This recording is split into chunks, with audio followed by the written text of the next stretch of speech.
എല്ലാവർക്കും നമസ്കാരം. ഇന്ത്യയിൽ ബോംബ് സ്വന്തമായിട്ടുള്ള സ്വകാര്യ വ്യക്തികളുടെ എണ്ണം അനുദിനം കൂടിക്കൂടി വരിക. ആദ്യമേ സ്വന്തമായിട്ട് ബോംബുണ്ട് എന്ന് പറഞ്ഞ ആൾ രാഹുൽ ഗാന്ധിയാണ്. അങ്ങനെ പറഞ്ഞ് എൻ്റെ ഈ ബോംബുണ്ട്, ഞാൻ ഈ ബോംബ് കൊണ്ട് തെരഞ്ഞെടുപ്പ് കമ്മീഷൻ്റെ മണ്ടേ കൊണ്ടിടും. ഈ രാഹുൽ ഗാന്ധിക്ക് ഒരു പ്രത്യേകതയുണ്ട്. അത് ഈ KC വേണുഗോപാൽ നല്ലൊരു വീടിപ്പടക്കം കൊണ്ടുപോയി കാണിച്ചിട്ട് രാഹുലിനോട്, രാഹുലെ മോനെ, അയ്യോ ഇത് ബോംബാകട്ടോ എന്ന് പറഞ്ഞു കഴിഞ്ഞാൽ പുള്ളിക്കാരൻ അത് വിശ്വസിക്കും. സത്യത്തിൽ ഇന്ത്യയിലെ കോൺഗ്രസിനെ തീർത്ത് കളഞ്ഞത് ആരാന്ന് ചോദിച്ചാൽ KC വേണുഗോപാല. ആരും പറഞ്ഞില്ലെങ്കിലും ഞാനതങ്ങ് തെളിച്ച് പറയുക. ഡൽഹി പോയിരുന്ന് പണിത് ഇന്ത്യയിലെ ഒരുമാതിരിപ്പെട്ട സംസ്ഥാനങ്ങളിൽ ഉണ്ടായിരുന്ന സകല കോൺഗ്രസ് പ്രസ്ഥാനത്തെ തീർത്ത് കളഞ്ഞത് ഈ KC വേണുഗോപാല. ഈ KC വേണുഗോപാലിന് ഉയ്യോ ഇതിങ്ങനെയാണെന്ന് പറഞ്ഞു കഴിഞ്ഞാൽ ഈ രാഹുൽ മോന് ഇത് അതിനപ്പുറത്ത് പിന്നെ വേറൊരു കാര്യവുമില്ല. സംഘടനാ തെരഞ്ഞെടുപ്പ് വന്നപ്പോഴാണേലും ഈ കണ്ടം ചെയ്ത കളവന്മാരെ എല്ലാം കൂടെ കൊണ്ടുവന്നിട്ട്, ചെറുപ്പക്കാരില്ലാഞ്ഞിട്ടാണോ? ഈ കണ്ടം ചെയ്ത കളവന്മാരെ എല്ലാം കൂടെ കൊണ്ടുവന്നിട്ട് കളിക്കുന്നത് ഇങ്ങേർക്ക് അവിടെ കിടന്ന്, ഈ KC വേണുഗോപാലിന് അവിടെ കിടന്ന് കളിക്കാൻ വേണ്ടിയിട്ടാണ്. അവസാനം എന്നാ കാണിച്ചു? ആ തരൂരിനെ പോലെ കൊള്ളാവുന്നവരുണ്ടായിരുന്നു. കർണാടകത്തിലാണ് DK ശിവകുമാറുണ്ട്. അവരെയൊക്കെ കൊണ്ടുവന്ന് കഴിഞ്ഞാൽ ഈ KCയുടെ കളി അവിടെ നടക്കില്ല. അതുകൊണ്ട് അയാൾ എന്നാ കാണിച്ചു? ഈ കണ്ടം ചെയ്ത അങ്ങ് തീർന്നു പോയ സാധനങ്ങളെയൊക്കെ വിളിച്ചവിടെ ഇരുത്തി. അതുകൊണ്ട് എന്ത് വേണ്ടി? ഓരോ സ്ഥലത്തും തീർന്ന് അവസാനം 2 സ്റ്റേറ്റിലൊക്കെ ആയിട്ട് ഒതുങ്ങിയില്ലേ? അല്ലെങ്കിൽ ചുരുക്കം സ്റ്റേറ്റിലായിട്ട് ഒതുങ്ങിയില്ലേ? ഇനിയിപ്പോൾ കേരളത്തിലൊരു ശകലം ഒരു തരി കോൺഗ്രസ് ഉണ്ട്, അതിനെ തീർത്ത് കളയാൻ വേണ്ടിയിട്ടാണ് ഇങ്ങോട്ട് വരിക എന്നും പറഞ്ഞ് അവിടെ കിടന്ന് മണയ്ക്കുന്നത്. അടുത്ത പ്രാവശ്യം ഭരണം കിട്ടുകയാണെങ്കിൽ ഇങ്ങോട്ട് വേണം വന്നാൽ അതും കൂടെ തീർത്തിട്ട് പോകാം എന്ന രീതിയിലാണ് അങ്ങേരുടെ കളി. അപ്പോൾ ശരിക്കും പറഞ്ഞാൽ ഇദ്ദേഹത്തിൻ്റെ കയ്യിൽ ഒരു ബോംബുണ്ടെന്ന് പറഞ്ഞു രാഹുൽ ഗാന്ധിയുടെ കയ്യിൽ. പിന്നീട് ബോംബുണ്ടെന്ന് പറഞ്ഞത് നമ്മുടെ 2020 പാർട്ടിയുടെ സംസ്ഥാന പ്രസിഡന്റ് അല്ലെങ്കിൽ ചീഫ് കോർഡിനേറ്റർ സാബു ജാക്കബ. അദ്ദേഹം പറഞ്ഞു എൻ്റെ കയ്യിലൊരു ബോംബുണ്ട്, ഞാൻ ആ ബോംബ് കൊണ്ടിടും. പക്ഷേ ഇത്രയും കാലമായിട്ടും ആ ബോംബ് ഒരിടത്തും കൊണ്ട് ഇട്ടതായിട്ട് നമുക്ക് മനസ്സിലാകുന്നില്ല. ഇനിയിപ്പോൾ ഈ ദിവസങ്ങളിൽ നമ്മൾ മനസ്സിലാക്കുന്നു, പത്രക്കാർ പറഞ്ഞതാണെന്ന് VD സതീശൻ പറയുന്നു, VD സതീശൻ പറഞ്ഞെന്ന് പത്രക്കാർ പറയുന്നു. എന്താണെങ്കിലും കേരളം കിടുങ്ങുന്ന ഒരു വാർത്ത, ബോംബാണേ ബോംബ് VD സതീശൻ്റെ ഉണ്ട് എന്നതാണ് നമ്മൾ ഈ ദിവസങ്ങളിൽ കേൾക്കുന്നത്. ഇതിന് വിഷയം എന്നാന്ന് ചോദിച്ചാൽ, നമ്മൾ ഈ ദിവസങ്ങളിൽ വീഡിയോയ്ക്കകത്ത് കണ്ടോ, പുള്ളി പറഞ്ഞൊരു കാര്യമുണ്ട്, കളിക്കരുത്, എൻ്റെ കൈ ബോംബുണ്ട്, അല്ലെങ്കിൽ കേരളം ഞെട്ടുന്ന സംഭവം എൻ്റെ കയ്യിലുണ്ട്. എന്നതാണെന്നറിയോ? ആ തലയാട്ടെല്ലാം നോക്കിക്കഴിഞ്ഞാൽ നമുക്ക് മനസ്സിലാകുന്നത് എന്നാന്ന് ചോദിച്ചാൽ, സ്ത്രീകളെ പീഡിപ്പിക്കുന്നതിൻ്റെ വീഡിയോ എൻ്റെ കയ്യിലുണ്ട്, അല്ലെങ്കിൽ അതുപോലത്തെ എന്തോ ഭീകരമായ സംഭവം എൻ്റെ കയ്യിലുണ്ട്. വേണ്ടി വന്നാൽ ഞാൻ പുറത്തു വിടും. വേണ്ടി വന്നാലേ പുറത്തു വിടുകയുള്ളൂ. അപ്പം വേണ്ടി വന്നാൽ എന്ന് പറഞ്ഞാൽ എന്നാ അർത്ഥം? നമ്മൾ പറയുന്നിടത്ത് ധാരണയാകുന്നില്ലെങ്കിൽ ഞങ്ങളിത് പുറത്തു വിടും. ഇതിനെയാണ് അഡ്ജസ്റ്റ്മെൻറ്റ് രാഷ്ട്രീയമെന്നും ഒരു പരിധി വരെ പറഞ്ഞാൽ മാഫിയ രാഷ്ട്രീയമെന്നും പറയുന്നത്. ഇതിനകത്ത് നമുക്ക് മനസ്സിലാകുന്നത്, ആവശ്യത്തിൽ കൂടുതൽ പണം, ശമ്പളമുണ്ട്, അഡീഷണൽ സംവിധാനങ്ങളുണ്ട്, ബാക്കിയുള്ള സാഹചര്യങ്ങളുണ്ട്, കൈക്കൂലിക്ക് ഇഷ്ടം പോലെ വഴിയുണ്ട്, എവിടെ ചെന്നാലും പണം കിട്ടാനുള്ള വഴിയുള്ളപ്പം ഈ ഭക്ഷണം കഴിച്ചു കഴിയുമ്പോൾ ശരീരത്തിലോട്ട് എല്ലാ സ്ഥലത്തും ഒരുപോലെയല്ല വരുള്ളൂ. എല്ലാ അവയവങ്ങളും വളരുമല്ലോ. വേറെ പ്രത്യേകിച്ച് പണിയൊന്നും ഇല്ലാത്തതുകൊണ്ട് ഈ പീഡനം ഒരു രസമായിട്ട് മാറിയിട്ടുണ്ട് എന്നതാണ് നമ്മളിപ്പോൾ മനസ്സിലാക്കേണ്ടത്. എല്ലാവരും പറയും ഞങ്ങളുടെ കയ്യിൽ നിങ്ങളുടെ പീഡനത്തിൻ്റെ തെളിവുണ്ട്.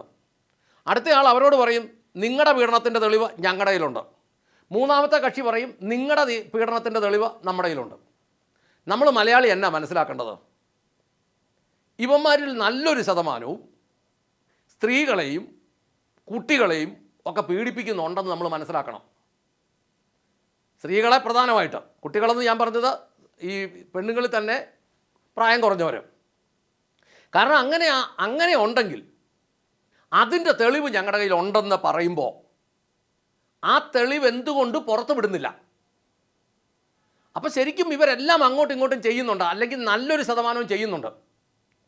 നല്ലൊരു ശതമാനവും സ്ത്രീകളെ പീഡിപ്പിക്കുമ്പോൾ മലയാളിയോട് ഞാൻ പറയട്ടെ, ഈ പീഡിപ്പിക്കപ്പെടുന്ന സ്ത്രീകളിൽ ചിലർ ഇത് ഉപജീവന മാർഗമാക്കിയ വേശ്യാവൃത്തി തൊഴിലാക്കിയവരാ. അവരെ വിട്ടേക്ക്, അവരതിൻ്റെ പണവും മേടിക്കുന്നുണ്ട്, അതിൻ്റെ ബാക്കി കാര്യങ്ങളും ചെയ്യുന്നുണ്ട്. അതല്ലാതെയുള്ളത് പീഡനമാണെങ്കിൽ അത് ചെയ്യുന്നത് നമ്മുടെ സഹോദരിമാരെയും നമ്മുടെ മക്കളെയൊക്കെയാണ്, മലയാളി എന്ന രീതി നോക്കുമ്പോൾ. അതായത് 3,35,00,000 ജനത്തിനകത്ത് നിന്ന് നമ്മുടെ പെൺമക്കൾ, നമ്മുടെ സഹോദരിമാർ, അവരെ പീഡിപ്പിക്കാനായി ഒരു അധികാരവർഗം, പറയുന്നത് സേവിക്കാനായിട്ടുള്ള അധികാരവർഗം എന്നാണ്.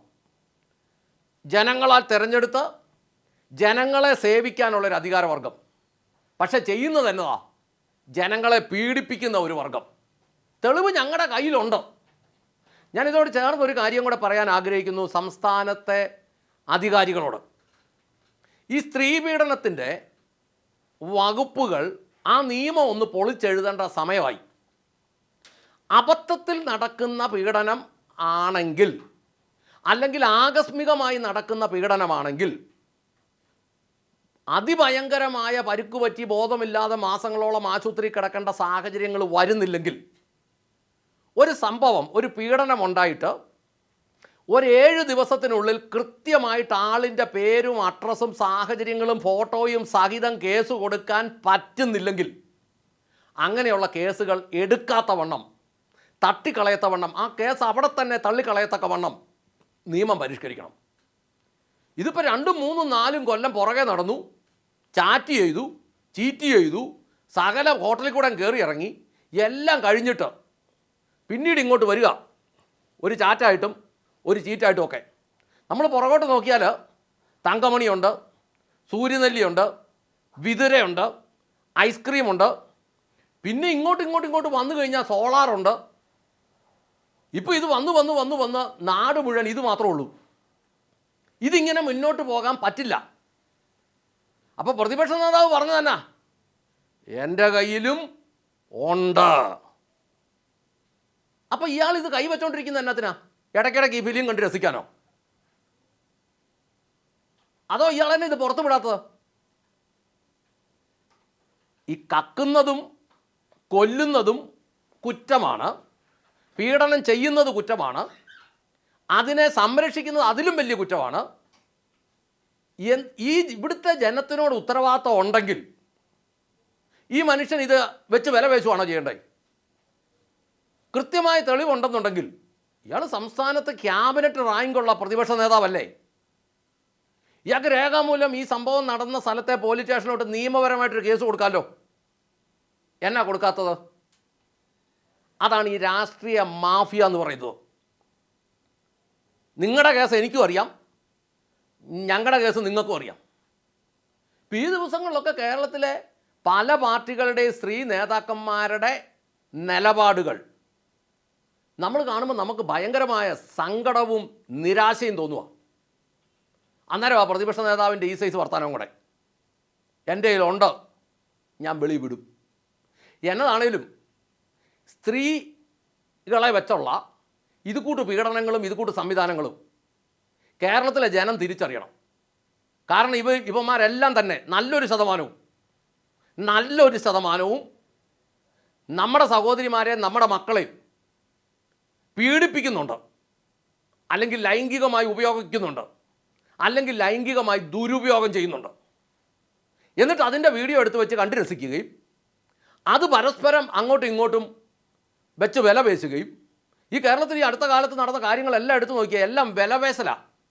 വില പേശുമ്പോൾ എന്താ സംഭവിക്കുമെന്ന് ചോദിച്ചാൽ, പരസ്പര ധാരണയിൽ നമ്മുടെ മണ്ണും നമ്മുടെ ധനവും നമ്മുടെ സ്ത്രീകളെയും എല്ലാവന്മാർ കൊണ്ടുപോവുക.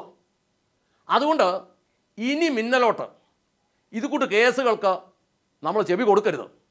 തന്നെയുമല്ല, കാലാന്തരത്തിൽ ഈ സ്ത്രീപീഡന കേസുകൾക്ക് കൃത്യമായ ഒരു മാർഗനിർദ്ദേശം അത് നിയമപരമായി നേടിയെടുക്കണം. ഒരു സംഭവം നടന്ന ഒരു 7 ദിവസത്തിനുള്ളിൽ, ആ സമയത്താണ് അതിന് സ്വാഭാവികമായിട്ട് അതിന് തെളിവുകൾ ധാരാളമുണ്ട്.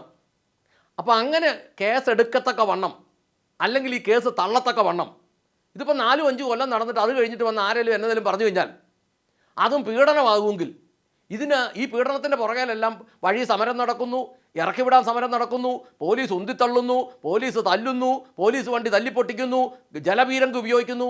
ഇതിൻ്റെയൊക്കെ പൈസ ആരുടേതാ? ഈ 3,35,00,000 നമ്മുടേത്. നമ്മൾ പണിക്ക് വെച്ചിരിക്കുന്ന യുവന്മാരെ, നമ്മൾ പണിക്ക് വെച്ചേക്കുന്ന യുവന്മാർ നമ്മുടെ പെമ്മക്കളെയും നമ്മുടെ സഹോദരിമാരെയും കയറി ബലാത്സംഗം ചെയ്തിട്ട് അതിൻ്റെ വീഡിയോയും വെച്ച് രസിക്കുന്നെങ്കിൽ ഇവന്മാരെ ഇങ്ങനെ വളർത്തിക്കൂടാ. അതിനനുസരിച്ച് നമ്മൾ ഉണരണം, പ്രവർത്തിക്കണം, മനസ്സിലാക്കണം എന്ന് ഓർമ്മിപ്പിച്ചുകൊണ്ട് നിർത്തട്ടെ. നന്ദി, നമസ്കാരം.